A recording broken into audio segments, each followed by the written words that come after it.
Puji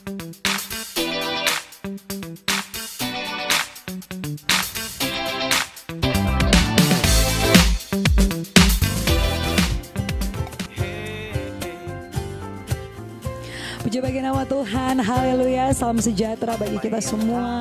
Saudara yang dikasihi Tuhan, saat ini kembali lagi kita akan sama-sama belajar kebenaran firman Tuhan. Dan saya ambil di dalam Yosua pasal yang ke-6 ayat yang pertama sampai ayat yang ke-20. Kita tahu ceritanya bagaimana keruntuhan dari tembok Yeriko. Nah saudara yang dikasihi Tuhan, pada waktu itu Yosua beserta pasukannya, beserta bangsa Israel, ketika mereka akan masuk ke dalam kota Yeriko, tetapi gerbang itu tertutup, kita bisa melihat bagaimana waktu itu Yosua tidak memerintahkan pasukannya, tidak memerintahkan bangsa Israel untuk menggunakan alat-alat yang besar, alat-alat yang canggih untuk meruntuhkan tembok Yeriko. Mereka tidak mengambil martil untuk menghancurkan tembok Yeriko, tidak saudara. Melainkan di sini kita bisa melihat bagaimana ketika mereka melibatkan Tuhan, maka kuasa Allah, kuasa Tuhanlah yang sanggup meruntuhkan tembok Yeriko pada waktu itu. Nah bicara soal tembok Yeriko, ini gambaran dari masalah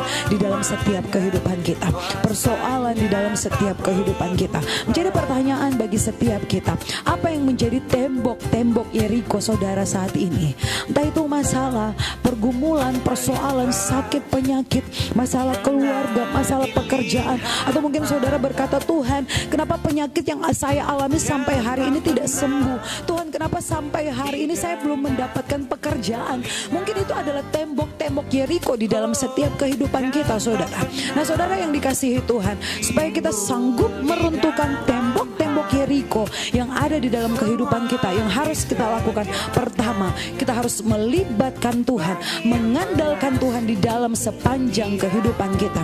Yeremia 17 ayat yang ke-7 di situ dikatakan bahwa diberkatilah mereka yang mengandalkan Tuhan. Dan saya percaya ketika kita mengandalkan Tuhan, apa saja yang kita perbuat pasti berhasil. Tetapi di dalam Yeremia 7 ayat yang ke-5 di situ dikatakan terkutuklah mereka yang mengandalkan manusia. Untuk itu saudara, jangan kita mengandalkan manusia, jangan kita mengandalkan kekuatan kita sendiri. Kita terbatas saudara, kita tidak mampu kalau kita mengandalkan kekuatan kita sendiri.